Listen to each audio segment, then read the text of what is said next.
Welcome, Lisa. Thanks for being here.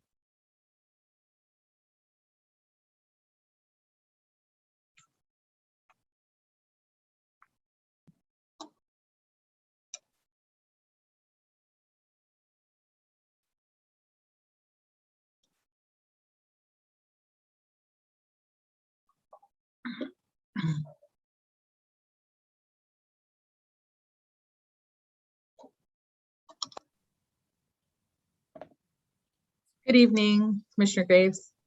Hello.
Good evening, Commissioner Sims. We're glad you're here. Good evening. It is good to be here. Hi, everyone.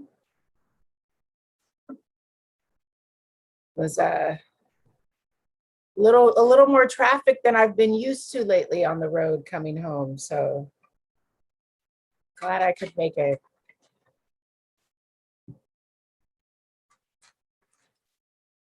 We're glad you're here. Oh my, thank you.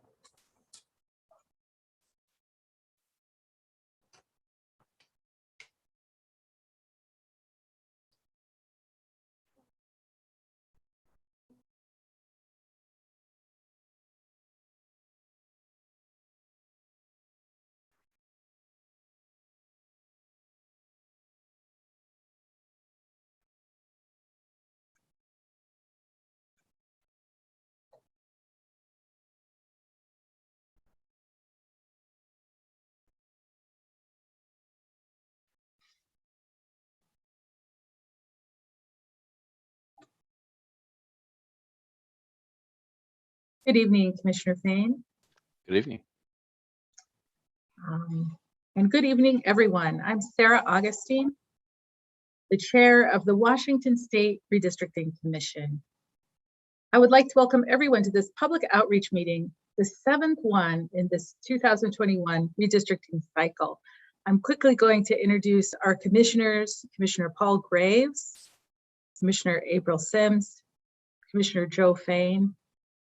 Commissioner Brady Walkinshaw is running a few minutes late, but he'll be joining us just as soon as he can. The topic of discussion tonight is Congressional District 2 and the legislative districts included within the 2nd Congressional District. I'll have more to say about that later, but first, let's kick things off with a video message from the commissioners. Maria?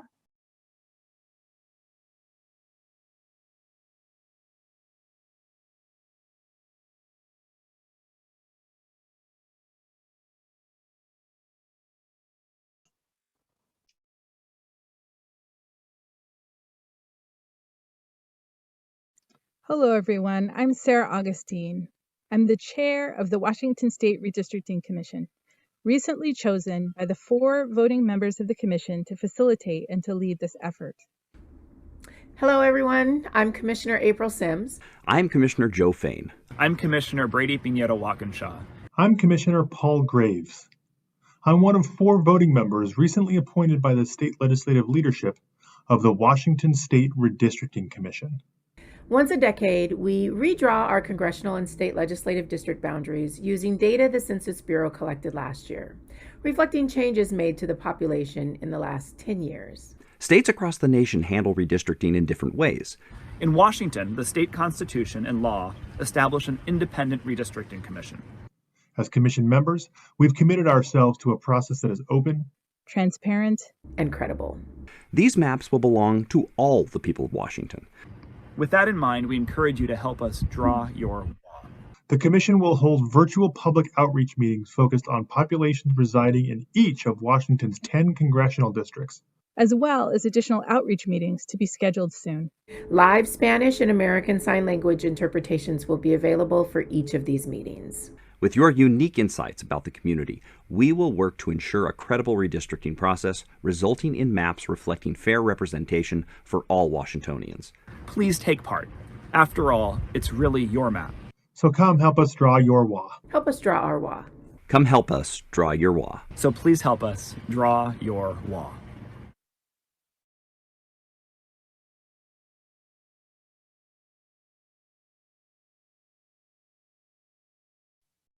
Thank you, Maria.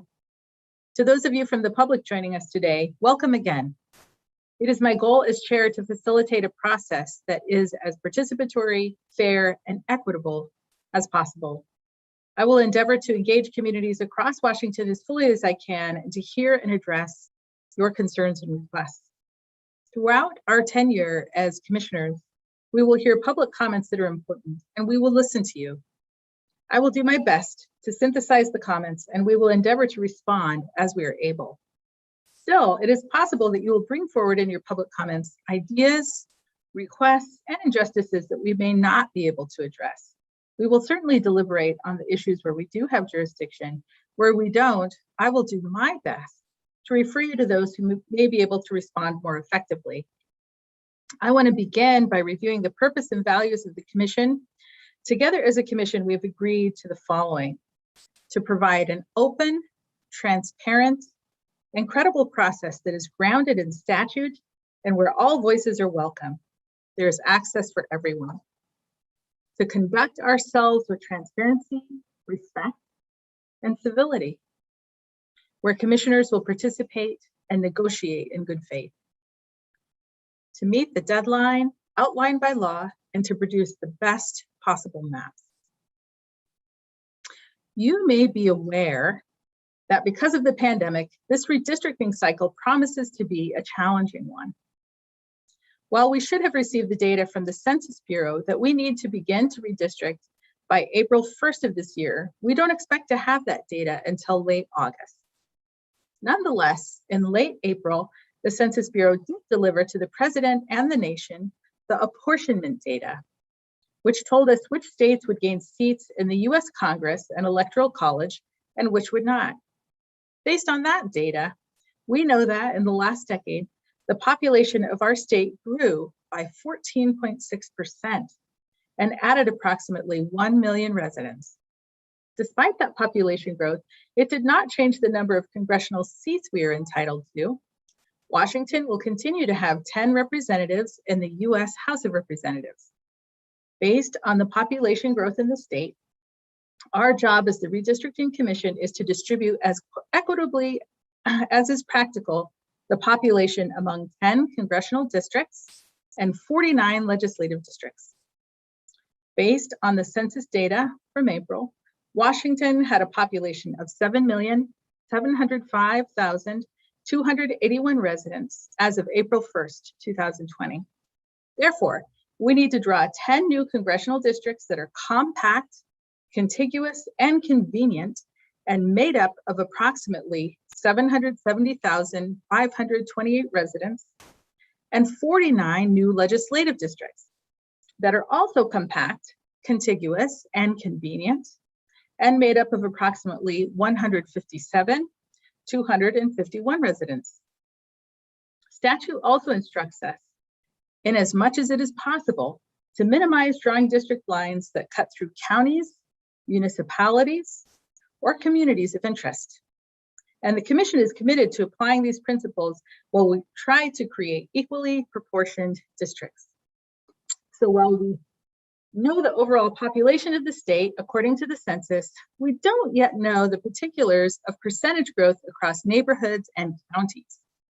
State population estimates of the last 10 years do give us a relatively good idea of where our 7.7 million residents live and which districts will need to get larger in area to add more residents and which districts will need to get smaller in order to shed residents. And as we add or subtract neighborhoods for one district, it will cause the need to make corresponding adjustments to the neighboring districts. To show you broadly, Maria, can you put up the first map? This map shows Washington State and its 10 congressional districts. The darker the brown color, the more the district needs to grow in size, and the darker the teal color, the more the district needs to shrink in size. So, regarding the topic of discussion today, the 2nd congressional district. The map indicates that the 2nd congressional district, according to state population estimates, has slightly more residents than needed. That is, slightly more than 770,000 residents to make it proportional. Depending on the final numbers we get from the Census Bureau, it looks like this congressional district may have to shed a few residents. Now, next slide, please, Maria. The 2nd congressional district includes all of legislative district 38 and part of legislative districts 1, 10, 21, 32, 38, 39, 40, 42, and 44. Based on state population estimates, we can see that the 1st, 21st, 39th, and 42nd have more than 157,000 residents that each district should have, while districts 10, 32, 38, and 40 have less than the needed 157,000 residents. Thank you, Maria. So that's just a brief overview of the challenge that your Redistricting Commission faces this year. In essence, commissioners have to create a new puzzle out of the state, and the puzzle pieces have to contain nearly exactly the same population. As we make one puzzle piece grow smaller, its adjacent puzzle pieces will need to absorb those additional areas, meaning that every time a boundary is moved, it creates a cascade of changes in surrounding districts. I was at a conference last week where Secretary of State Kim Wyman likened our task as similar to solving a Rubik's Cube, which is quite an apt analogy. So the purpose of our meeting tonight is to listen to your input about your community and how to ensure that the districts are fairly balanced in terms of population, but also respect shared community interests. The commission may not be able to meet every interest, but as a commission, we're trying to weigh the trade-offs inherent in this process, and your opinions are welcome and vital. This evening, we have more than 40 individuals who signed up to testify. We're going to invite individuals in groups of 4 to testify. Each individual will have 2 minutes to offer your comments. After 4 people have testified, we'll see if the commissioners have any questions of the 4 testifiers, and then we will move on to the next group. With that summary, Sean, let's begin. Please call the first panel. Good afternoon, commissioners. Our first panel will be Linda Toasty Lane, Kira Briggs, Spencer Lively, and Andretta Douglas. We will begin with Linda.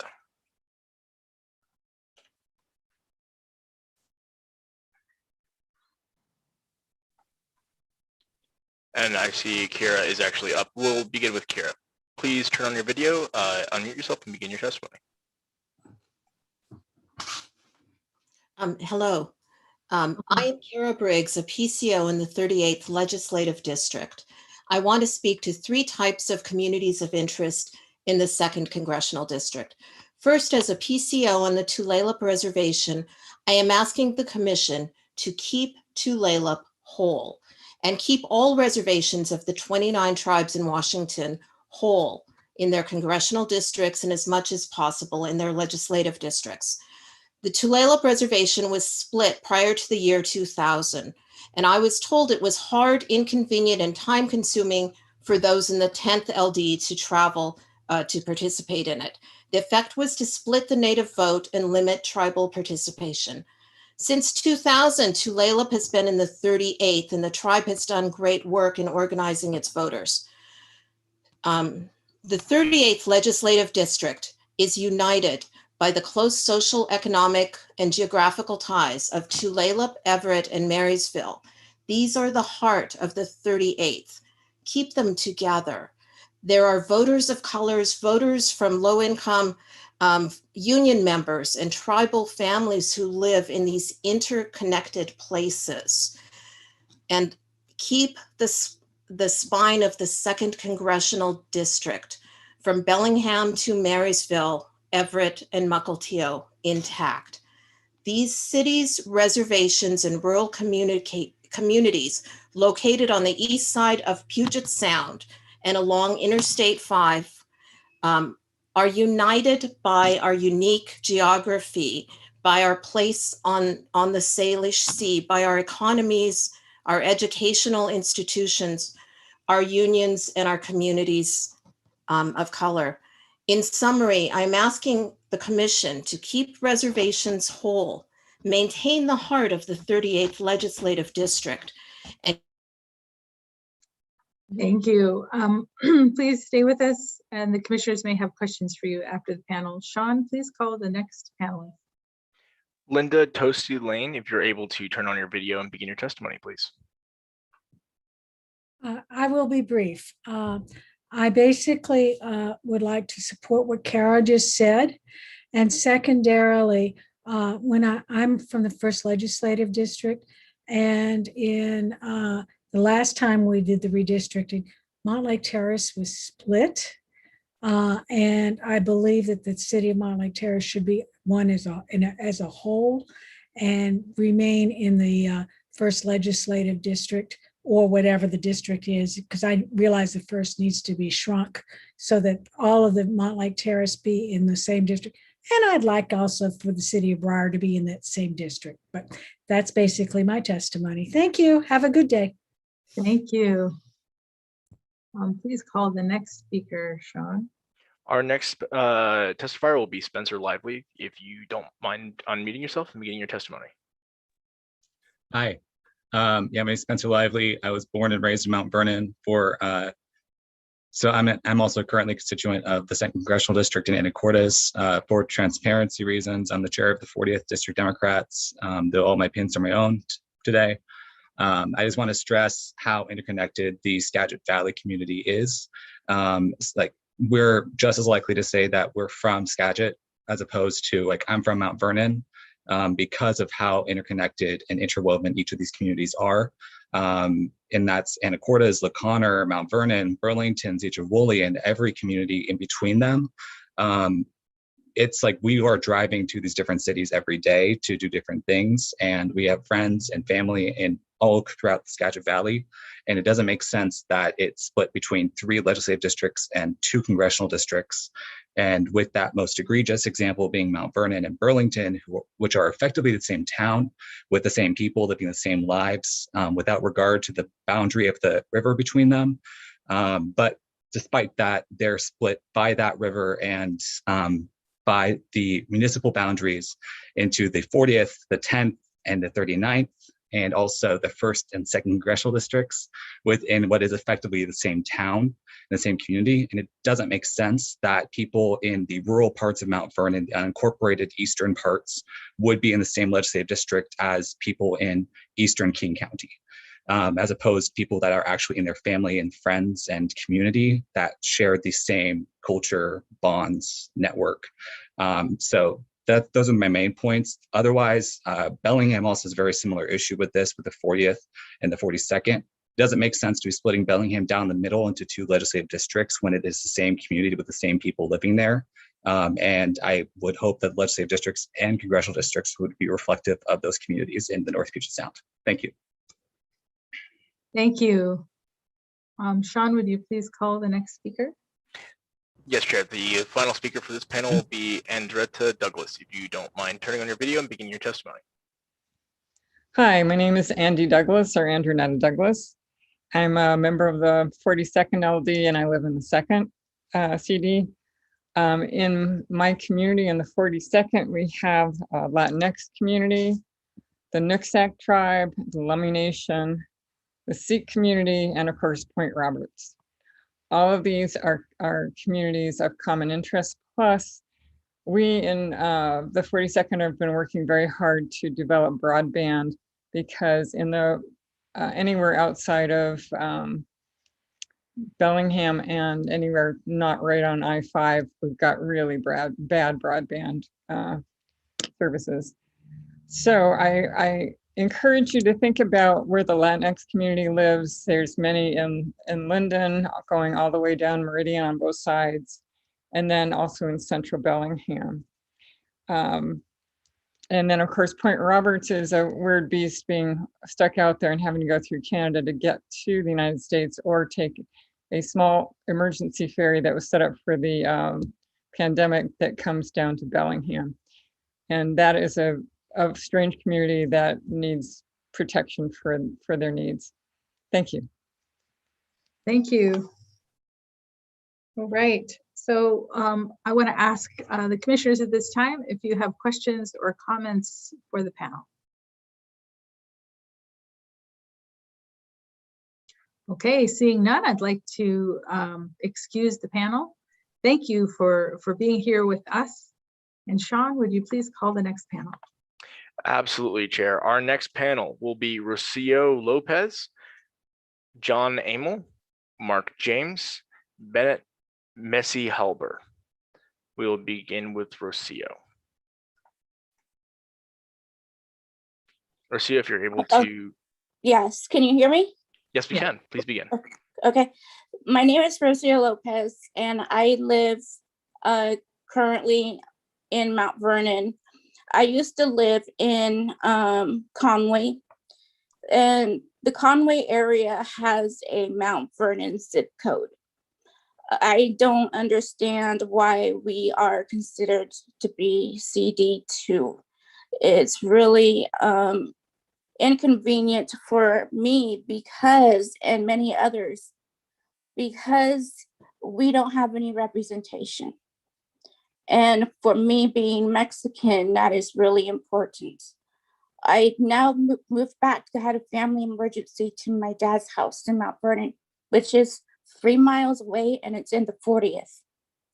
It does not make sense that the Conway area has a Mount Vernon zip code, but is in the CD2 congressional district. I urge you all to change that, or to, if you can, move the lines for Conway if we are already in the Mount Vernon zip code. I will also not be able to have any type of ability to take leadership roles in Conway if I were to move back here. And that for myself is very frustrating because there isn't any representation in the Conway area. And the reason why I worry about Conway area is because when my mom retired, she bought the house in the Conway area because at the time it was in the 40th LD. I don't think that when she retired, that anticipated the lines to be drawn the way that it has. I don't understand why there's this zigzag of CD1 and CD2 when it's only 2 miles for me to be in a. Thank you. Please stay, and the commissioners may have questions for you at the end of the panel. Sean, if you will call the next speaker, please. John Amel, if you're able to unmute and begin your testimony. I see that you're unmuted. If you're able to start your video and then begin testimony, please.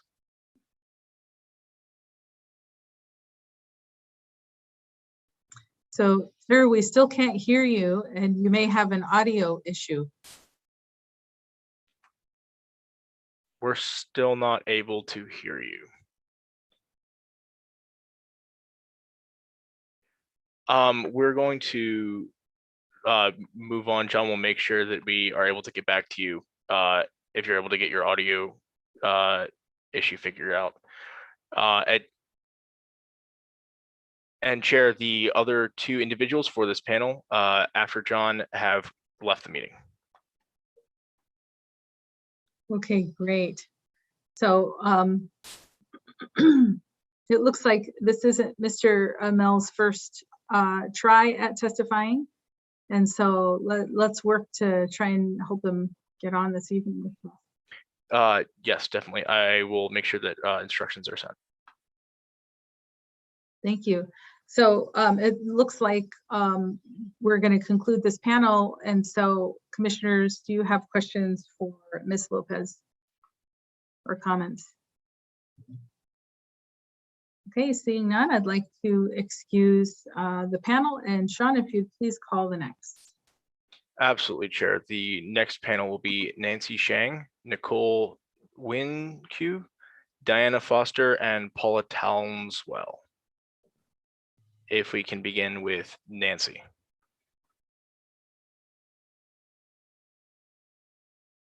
Nancy, if you're able to turn on your video and begin your testimony. Okay, can you hear me? Yes, welcome. All right, thank you. My name is Nancy Kelly Shang. I'm a precinct committee officer in Bellingham, Washington, precinct 237. My request is that when you have the census data, I urge you to consider unifying the city of Bellingham into one district if possible. Bellingham, as others have mentioned already, is currently divided in two. The northern half of the city goes on up to the Canadian border and is in the boundaries of Legislative District 42. The southern half of Bellingham, and it's just pretty much the midline between north and south, is lumped together with Skagit County and I believe Island counties. And equally inconvenient, Whatcom County is also divided into two districts. I would argue that residents of Whatcom County and Bellingham City would be better represented by one state senator and 2 legislators rather than 6 different representatives. However, if it is not realistic to unite the city of Bellingham proper and its adjoining county residents, I would ask you to at least consider unifying certain neighborhoods that share common interests. I understand that the Bellingham and Whatcom League of Women Voters and also the Washington State League of Women Voters have studied the current maps and drawn some proposed maps for you, which may not be perfect, but I hope that you will consider them as a starting point for your discussions once the data is available. And thank you for giving me the opportunity to speak tonight. Thank you. Sean, if you would call the next speaker, please. Absolutely, Chair. Nicole, I see your video is on. It looks like you're ready to testify. If you can unmute and begin. Yep, I can try. I'm sorry, I'm driving and I had a phone call earlier, so sorry about missing that. I live over in Stanwood in the LD10, and I also believe that we need to keep, due to our demographics and interests, between Bellingham to Mukilteo the same. We've got farmers, which is a huge, they're very interconnected, and so we need to keep that. Yeah, there's some communities that are underrepresented. We have Hispanic communities and need to have their voices heard. Also, there seems to be a little bit of that needs to be cleaned up between the 38th and the 39th districts. That the lines there are a little bit squiggly, so we might want to take a look at that and straighten that out. And I think that's all I have. Yeah, thank you. Thank you, Nicole. Unfortunately, your audio was in and out, so it would be great if you'd be willing to write your comments and submit them to us via email so that we can be sure to capture all of your testimony. Thank you. Thank you. I will definitely do that. Thank you. Sean, if you call the next speaker. Absolutely, Chair. Our next speaker will be Diane Foster, if you don't mind unmuting and beginning your testimony. This is Diane Foster, and I don't believe that my webcam is working. But anyway, can you hear me? Yes, and we can see you. Oh, you can? Oh dear. Okay. Well, anyway, I live in the 2nd Congressional District in Bellingham. And I've been hearing people talk about legislative district redistricting, but I believe this was only about the CD from my understanding of this meeting. But anyway, I've lived here for many years, and my biggest concern about the CD, and also I wanted to add, I agree with all the previous speakers and all their points. But my biggest concern is that it tends to represent the military-industrial complex of Snohomish County and the tens of thousands of employees of Boeing and of the tech industry. And I'm not sure how we can redistrict our way out of that, other than making it more democratic, small d, and representing tribes and ordinary people, which then can somewhat offset the influence of, again, the military-industrial complex. And I see that as the biggest problem. So, and that's all I have to say about this congressional district. Thank you. And Diane, just for your information, your Washington State Redistricting Commission is redistricting congressional districts and legislative districts. So we were talking about all of that this evening. Oh, okay. Okay. Thank you. Thanks very much for your testimony, Sean. If you would please call the next speaker. Absolutely, Chair. Our next speaker will be Paula Townsell, and I see your video's on. If you can begin your testimony. Thank you. My name is Paula Townsell. I'm a PCO in the city of Everett within the 38th Legislative District. I appreciate the opportunity to share my thoughts with the Commission this evening. I would urge this Commission to pay significant attention to the communities of distinct and common interest in our area, such as the Tulalip tribal community, and not divide or carve up any of the reservation area.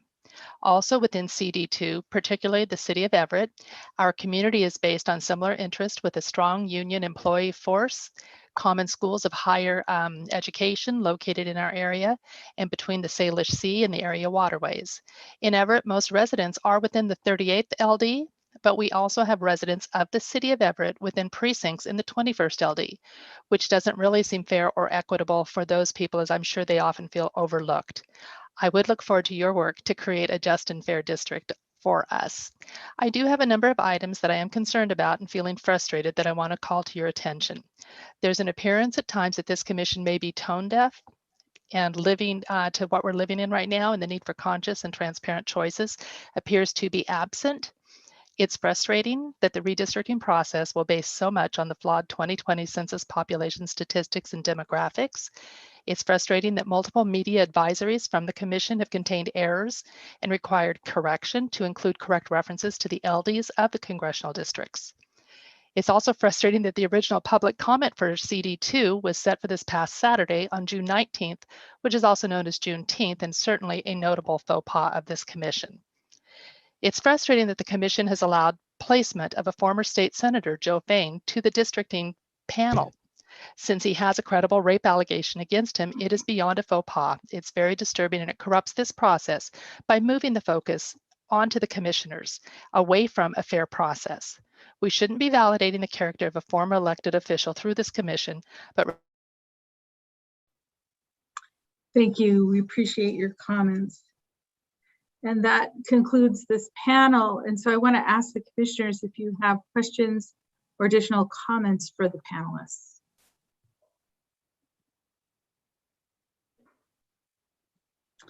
Okay, seeing none, thank you very much for sharing with us this evening. You're excused. Sean, if you would please call the next panel.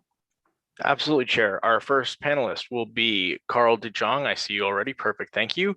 Rita Sullivan, Larry McDonald, and Jerry Hill.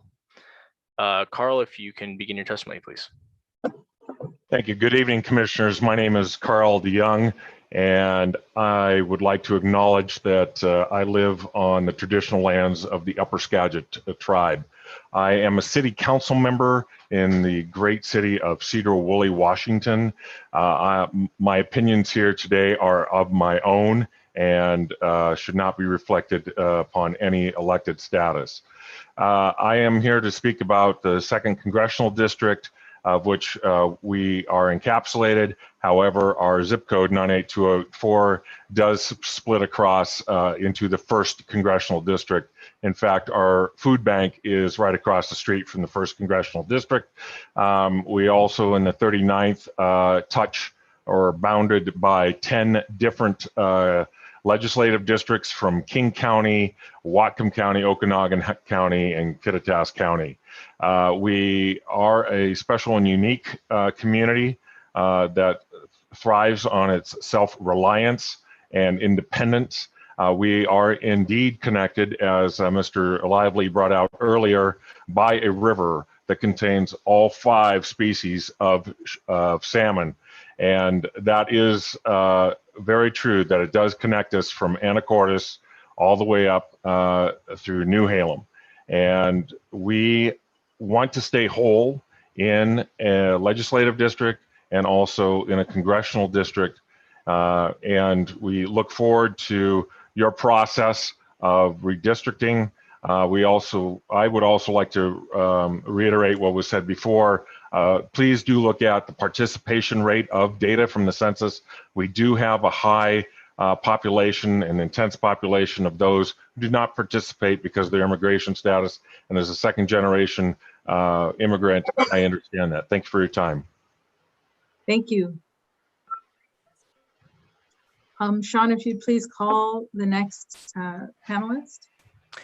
Absolutely. Rita Sullivan, if you can begin your testimony, please. Hello. I am a resident of Anacortes, the 2nd Congressional District, and the 40th Legislative District in Skagit County. So my concern mostly is with the borders of the 40th and the 10th Legislative District. The south part of Hidalgo Island and La Conner have long wished to be part of the 40th District. And the communities of interest in Skagit County are really, Spencer spoke to this earlier, we are one county, and it would be particularly appropriate for the entirety, well, perhaps not the entirety, but at least the western Burlington, Mount Vernon, La Conner, Anacortes, Hidalgo Island areas to be part of one legislative district. So that's my concern. Thank you. Thank you. Sean, if you would call the next speaker, please. Absolutely, Chair. Our next speaker will be Gerald Hill. Please begin your testimony. Hi, my name is Jerry Hill. I live on Whidbey Island, and I've lived here for 43 years, and my family are native Washingtonians. The 10th Legislative District is an area whose economy relies heavily on marine resources and tourism. We are made up of many rural communities that are diverse yet interconnected through resources like the Skagit Valley College, with campuses in Mount Vernon, Anacortes, Burlington, and Whidbey Island. Another resource is our interconnected transportation system, including a free bus system. At the center of our area is Island County, with 37% of its population having at least an associate degree. We are a predominantly rural area with small cities like Langley, Coupeville, Oak Harbor, La Conner, Mount Vernon, and Stanwood.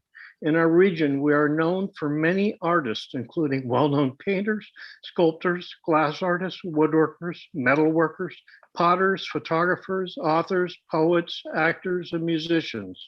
It's important that we keep these communities from being divided, like in the last redistricting when Mount Vernon was split in 2. Along with the attraction of buying locally grown produce, we have wineries, breweries, and event centers at these businesses. All of this makes us a community. With 18 state parks, mostly on Whidbey Island, including the most visited in the state, Eby's Landing National Historic Reserve and Deception Pass State Park, and 6 marinas, that makes outdoor activities from camping, hiking, boating, which includes motorboats, sailing, and human-powered watercraft, important to this area. All of this contributes $250 million to our economy through tourist activities and their needs like lodging, dining, the event centers, and shopping. We have 2 ferry terminals, one that travels from the greater Seattle area and the other to and from. Thank you. Sean, if you would call the next speaker, please.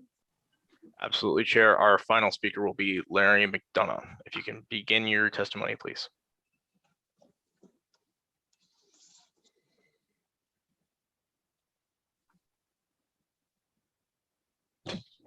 How's that? You got me now? Welcome. Okay, good. Thank you very much. First of all, I want to thank you all for taking my call. And before I continue with my testimony, would like to ask the commissioners to please consider not allowing participants in this meeting to make slanderous and salacious allegations against people that are involved in our legislative process without due process on their part. The commentator earlier in the evening did so, and I would ask you to not allow people to do that, and if they start that again, to stop it by cutting them off. I'm a PCO in the 42nd Legislative District.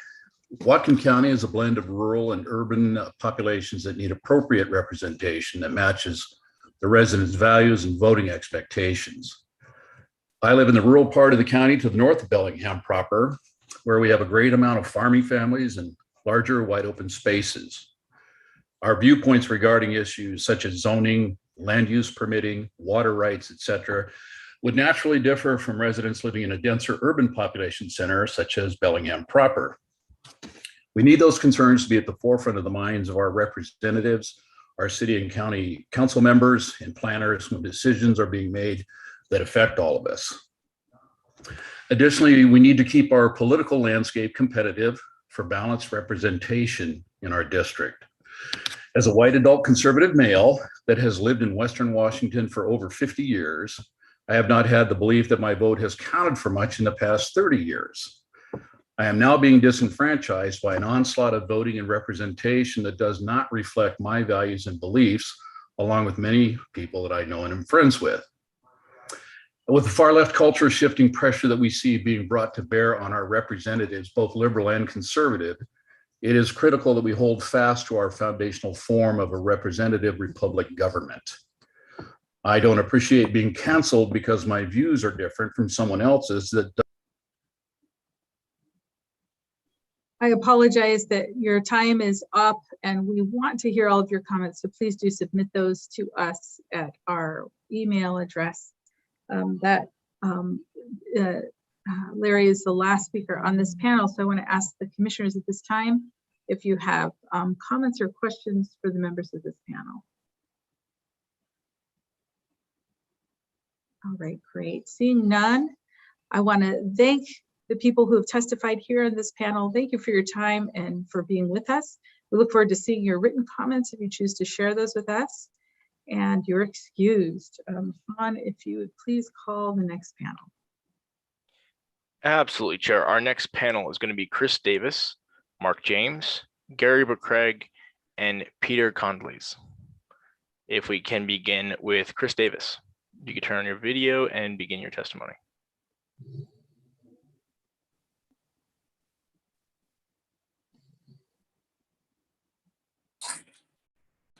Hello, sorry, late to the party. I just wanted to thank everyone here for the opportunity, like the community outreach involved that's been developing in recent months is really, well, it's positive, I think. I would like to ask that during the commissioning process that overall we kind of move away from the representatives in a district being voted for by everyone. I believe that a community should have a voice in its community. That's it. Thanks. Thank you. We appreciate your input. Sean, if you would call the next panelist, please. Absolutely. Mark James, if you are able to turn on your video and begin your testimony.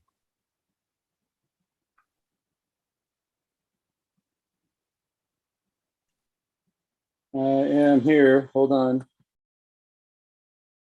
Can you see me? Yes, we can. Thank you so much. There we are. Hi, thank you. Appreciate the time. I apologize. I'm dodging between a couple of different meetings, but I appreciate the time here to come and share just a little bit. I'm Marysville City Council member, and wanted to just share about the 44th legislative district and how it's spread out so far right now that we have really different communities. The far south end down in Mill Creek really doesn't associate with the other three cities that are up north, and just wanted to point that out first as far as just the urban rural area versus the suburban rural, and how we're different. The other thing is if we could make a better delineation between where the 38th comes into Marysville. Right now, we're juggling 3 different zones and 3 different districts rather. And it would be great to obviously pare that down to 2. I think the 39th actually touches just a very few homes there. So it might be easier to have 2, and extending the 44th in Marysville more to gather more of that area of contiguous community. I love what I heard earlier, the compact, contiguous, and convenient. And that would be exactly what would happen if we moved the 44th up north and encompassed Marysville with that. So I just wanted to share those quick words with you, and thank you for your time. Thank you. We appreciate your willingness to spend time with us this evening. Sean, if you would call the next speaker, please. Absolutely, Chair. I see Gary has his video on. If you can unmute and begin your testimony. Yes, thank you. Again, in full disclosure, I am a Democratic PCO in the 32nd Legislative District. I am a retired systems analyst. I am active in 5 different political groups, only one of which is a partisan group. What I wanted to focus on this is not little tweaks and changes that one might have for the existing boundaries of the 2nd CD. I've been trying to understand how can we best represent all of the groups. And one of the major ways that I see people differing not in their values, but in the priority of their values is based on an urban-rural divide. The way they live their life, their view of the world, and not their values, but the relative priorities of their values, I think is something that we need to consider in order to fairly include everyone else in our representative process. In doing so, I would like to see you focusing on that. However, for each of the individual, to follow up on this, for each of the individual commissioners, what are your relative values? You know, the introduction told us what some of your criteria are and how you will be looking at it.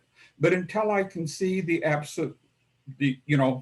boundaries you've drawn and have some idea of what your relative values are, there's no way that I can reasonably comment except for making little tweaks. I would rather leave that in your hands where you have the staff support that you need. So I would, again, if you'd be willing to share your relative values after you've had several of these listening sessions, I would appreciate it. Thank you. Thank you. Sean, if you'd call the final speaker on this panel, please. Absolutely, Chair. Peter, I see your video is on. If you can unmute and begin your testimony, please. Good evening, Commissioners. My name is Peter Candelius. I've lived in the 2nd Congressional District my entire life, with most of that time spent in Marysville. I wanted to talk a bit tonight about the unique position the City of Marysville finds itself in district-wise. In 2010, during the last round of redistricting, Marysville was split into 4 legislative districts, the 10th, the 38th, 39th, and the 44th. At the time, Marysville residents requested Marysville be concentrated into a smaller number of districts. In response to this, the Commission removed the portion of the 10th, leaving Marysville in 3 districts as it is today. While this was a good start, more work needs to be done. Marysville is the 2nd largest city in Snohomish County and one of the fastest growing in the state, but still finds itself in 3 districts. Even Everett, the largest city in the county, only finds itself in 2. I actually did a little research on this, and cities of comparable size include Sammamish, which is in 2, Auburn, which is in 3, Lakewood in 1, Pasco in 2, Redmond in 2, and Shoreline in 1. While getting Marysville's size into 1 district would prove difficult, I believe that getting Marysville into 2 districts would be a step in the right direction and help Marysville receive better representation in Olympia. Of the 3 districts that Marysville is in, I believe extending the 44th north and west to include South Marysville and extending the 39th south to include North Marysville is the best option. The cities in the 39th and the 44th have more in common with Marysville with respect to their size, population growth patterns, and struggles they face or will face. While Marysville has been in the 38th for most of its recent history, the fact is Everett and Marysville do not share the same needs from representatives in Olympia anymore, and the 38th would be much better served if it could focus solely on the issues involving Everett. In closing, I would ask the Commission take note of Marysville and its deliberation, as its growth and potential for a new jobs base with the soon-to-be constructed Cascade Industrial Center will bring with it need for better and more focused representation in Olympia. This can be done by moving Marysville into 2 districts, the 44th and the 39th. Thank you. Thank you. At this time, I'd like to ask the commissioners if you have questions or comments for members of this panel. Okay, seeing none, I want to thank you for coming and speaking with us this evening, and you were excused. Sean, if you'd please call the next panel. Absolutely, Chair. Our final panel will be John Rogers and John Amel. Before we begin, I know that John Amel has tried to testify several times. So if you wouldn't mind going to the bottom left-hand corner of your screen, clicking the arrow pointing up next to the mic button, setting will open up where you will be able to test your microphone and change your microphone settings. I believe that is your issue. With that being said, as John hopefully is able to do that, we will begin with John Rogers. Yes, testing 1, 2. Can you receive me? Yes, welcome. Thank you. And I appreciate it. My name is John Rogers. I am a retired aerospace engineer. I am currently residing in Bow, Washington, District number 2. And so this is my first opportunity to speak to the commission. I really appreciate this.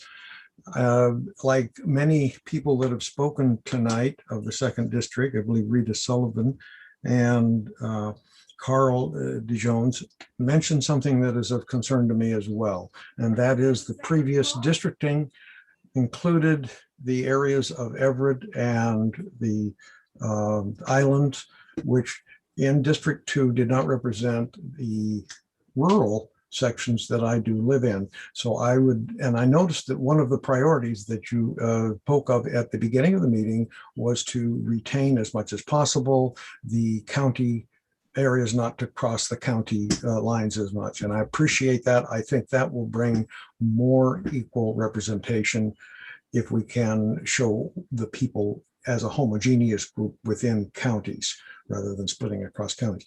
I look forward to seeing more from the commission. This is my first opportunity to see what you are doing, and I would appreciate being able to see the proposed redistricting map and having the opportunity to comment further when I have some more and better information. Thank you very much. Thank you.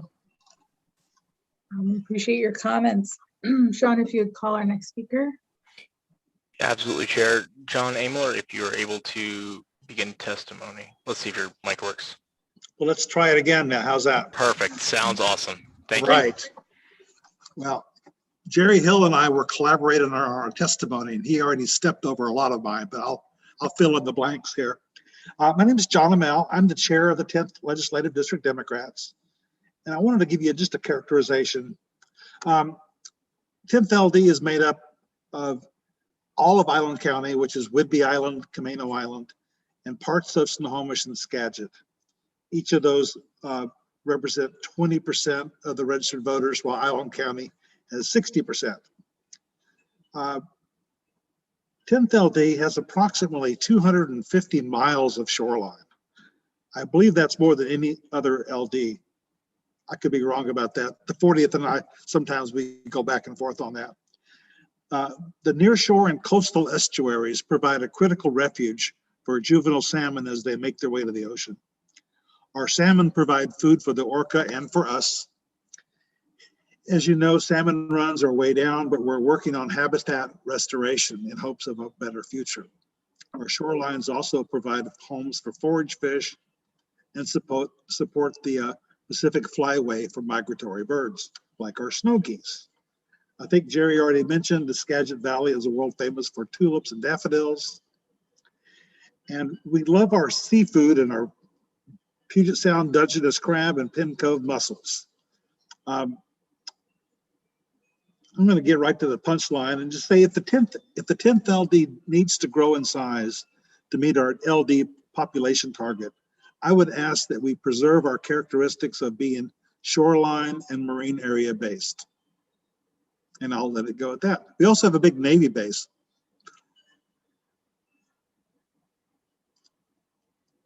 I don't see a clock, so I guess I'm. Thank you very much. We sure appreciate your testimony. Thank you for being persistent in getting here. We're glad that you're here. And so what I would like to ask at this time is if commissioners have questions or comments for the members of this panel.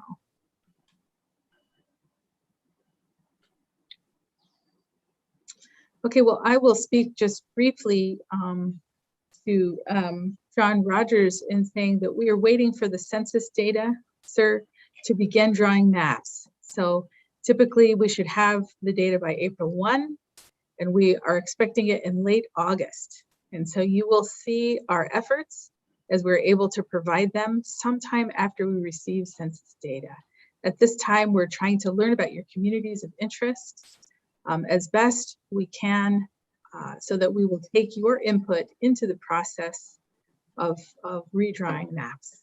Just wanted to share that with you. So you can expect to see more from us. Thank you very much, Ms. Aug. All right. All right.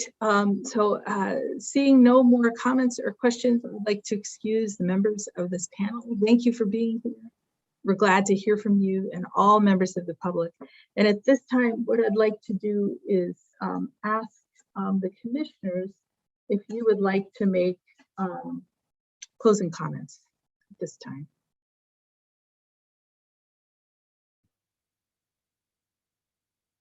Okay, great.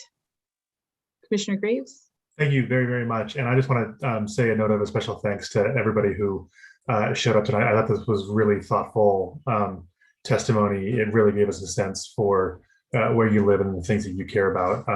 Again, it is frustrating, I think, for all of us not to have the official census data yet and to know that it will be coming later. But I can assure you that I feel confident saying the rest of my commissioner, we will keep these comments in mind as we do our best to draw lines that fairly represent you. Thank you, Commissioner Graves. Commissioner Sims. Yeah, I would just like to echo what Commissioner Graves said and thank everyone for their testimony tonight.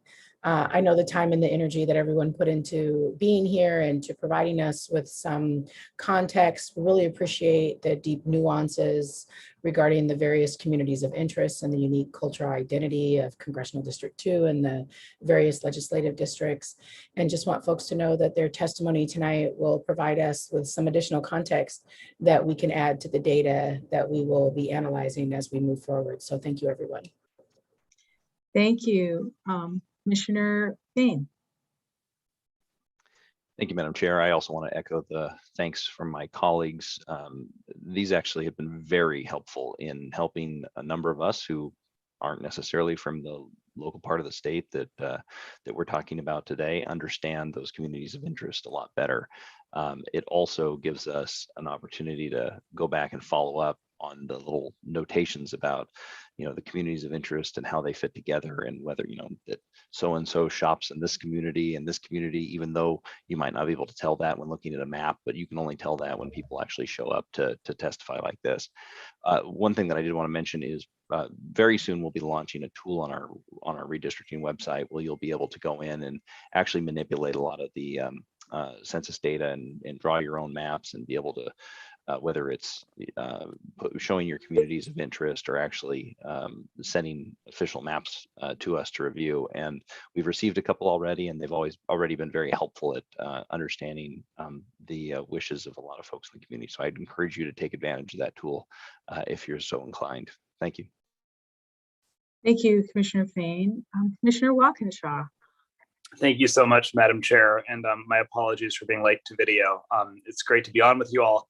I was especially looking forward to this one because I was raised in rural Whatcom County and I'm a graduate of Nooksack Valley High School myself. So, which was originally in the second and now moved to the first. So it's really great to hear these comments about communities of interest and really appreciate these discussions about Whatcom County, about Skagit, about San Juan County, and the areas that are impacted by these decisions. So thank you all so much for your thoughtful testimony. Thank you. And with that, we will close. I'd like to thank members of the commission, first of all, for your time, and then also our staff, all the folks who've made it possible for us to be together. Why don't we break for a half hour or so and reconvene at 7:30 to greet people from the 10th Congressional District. So we'll see you